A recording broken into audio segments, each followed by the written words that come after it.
निलेश लंके साहेब, आज शिवम डोंबेचा वाढदिवस आहे, त्यामुळे आपल्या सगळ्यांच्या वतीने त्याला शुभेच्छा देतो. आपल्या 27 वर्षाच्या प्रवासात पवार साहेबांना साथ देणारे आपण सर्वजण आणि बंधू भगिनींनी, वेळ बराच झालाय आणि बहुतेकांनी सगळे मुद्दे मांडलेले आहेत. खरं म्हणजे या देशामध्ये राजकारण करताना समाजकारण करण्याचं काम आयुष्यभर साहेबांनी केलं. कोणाला विचारलं महिला धोरण कोणी आणलं, साहेबांनी आणलं. महिलांना आरक्षण कोणी दिलं, साहेबांनी दिलं. देशातली सर्वात मोठी कर्जमाफी कोणी केली, साहेबांनी केली. अन्नधान्य देश निर्यातदार करण्याचं काम कुणाच्या काळात झालं, साहेबांनी केलं. मंडल आयोग सर्वात अंमलबजावणी कुणी पहिल्यांदा देशात केली, साहेबांनी केली. डॉक्टर बाबासाहेब आंबेडकरांचा नाव मराठवाडा विद्यापीठाला देऊन नामविस्तार कुणी केला, साहेबांनी केला. अशी अनेक कामं साहेबांनी केली आणि म्हणून त्या पायावर आपला पक्ष आणि आपला विचार उभा आहे.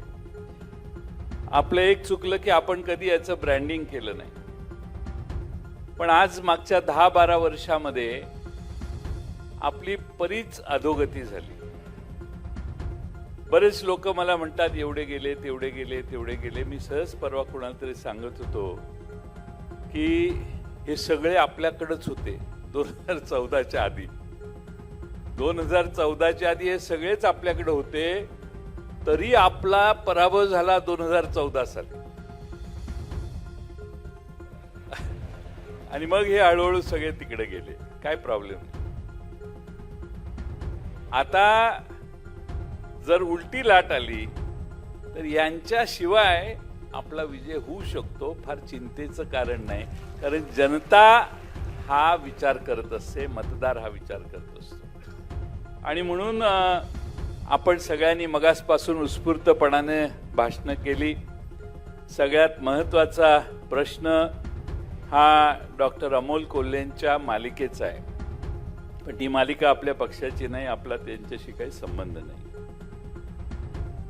पण अमोल कोल्हेंनी ही मालिका मांडली, लोकांच्या समोर मांडली. त्या मालिकेमध्ये आपल्या सगळ्या भारतातल्या व्यवस्था तत्कालीन या उलगडून दाखवण्याचं काम त्यांनी केलेलं आहे.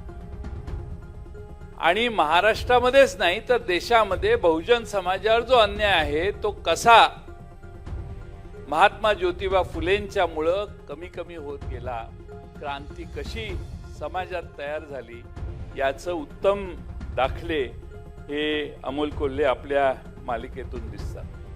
ठीक आहे, एका चॅनेलने तुमची मालिका बंद केली कारण सगळ्यांनीच त्यांना तुटून पडून सांगितलं की हे बंद करा. त्यामुळे ठराविक वर्ग असा आहे की ज्यांना ते मुठभर आहेत, पण समाजात आणि देशात त्यांचं आज प्राबल्य आहे. त्यामुळं काय दाखवायचं आणि काय नाही हे त्यांच्या बरंच हातात आहे. आणि म्हणून आपल्या सगळ्यांना क्षणभर असं वाटत असेल कसं होणार आपलं. मला वाटतं की आपण सगळ्यांनी, मगाशी मला वाटतं रोहित दादांनी सांगितलं की का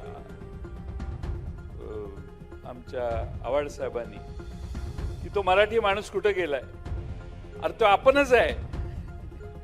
लढणारा मराठी माणूस कुठं गेलाय म्हणजे आपणच आहे. आपणच लढायचंय. शेवटी मराठी माणसाला दिशा दाखवण्याचं काम आपणच करायचंय आणि ते हळूहळू महाराष्ट्रासमोर होईल असा विश्वास मी बाळगतो. बरेच आकडेवारी आहे की ज्याच्यात आपली अधोगती झालेली आहे. जागतिक लोकशाही निर्देशांकात आपण पूर्वी 38 नंबरवर होतो, आता 108व्या नंबरवर गेलो. इलेक्ट्रल ऑटोक्रसी मध्ये एका संस्थेनं नमूद केलेलं आहे, रँकिंग काढलेलं आहे. खरं म्हणजे एवढ्या अधोगतीकडे हा देश गेलाय, पण लोकांना कसं जाणवत नाही हाच खरा प्रश्न आहे. 12 वर्षात प्रेस फ्रीडम इंडेक्स मध्ये आपण 157व्या क्रमांकावर गेलोय. ग्लोबल हंगर इंडेक्समध्ये 105व्या नंबरवर गेलोय. नेपाळ, बांगलादेश आपल्या पुढे आहेत. ग्लोबल पीस इंडेक्समध्ये आपण 115व्या क्रमांकावर आहे. HDI ह्युमन डेव्हलपमेंट इंडेक्समध्ये 130व्या नंबरवर आहे. 100च्या आत येणं देखील आता भारताला जमेना झालंय. हा आपल्या सगळ्यांनी नोंद घेण्याचा मुद्दा आहे. मी जास्त बोलण्यापेक्षा आज साहेबांनी जास्त बोललं पाहिजेत. मी या ठिकाणी आदरणीय कमल किशोर कदम साहेब सभा सुरू व्हायच्या सुरुवातीपासून इथे येऊन बसलेले आहेत. पवार साहेबांना त्यांनी सुरुवातीपासून साथ दिलेली आहे.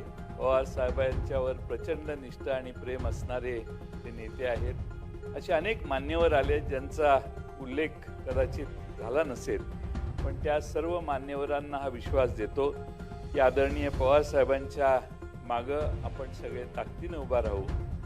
पवार साहेबांच्या मध्येच ही जादू आहे. फिनिक्स पक्षाप्रमाणे पुन्हा जग निर्माण करण्याची, पुन्हा बाहेर येण्याची. आपल्या सर्वांच्या आशीर्वादाने होईल. काळ अवघड आहे, थोडीशी अडचण आहे, लोकांच्यात थोडीशी नाराजी, निराशा आहे, पण या सगळ्या गोष्टी हळूहळू जनतेला कळायला लागल्यावर जनताच अधिक सक्षमपणाने पुढे येईल असा विश्वास आहे. पवार साहेबांना गेले 40-50 वर्ष साथ दिलेले गोरे साहेबांच्यापासून इकडं वंदनाताई चव्हाणांपर्यंत, लक्ष्मणराव ढोबळेंपर्यंत. लक्ष्मणराव ढोबळे तर इकडे जाऊन परत इकडे आले.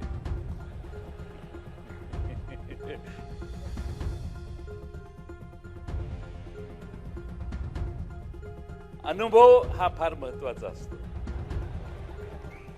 आणि लक्ष्मणराव ढोबळेंची भाषणं तासनतास आम्ही ऐकलेली आहेत. अतिशय उत्कृष्ट वक्ते म्हणून ते आहेत.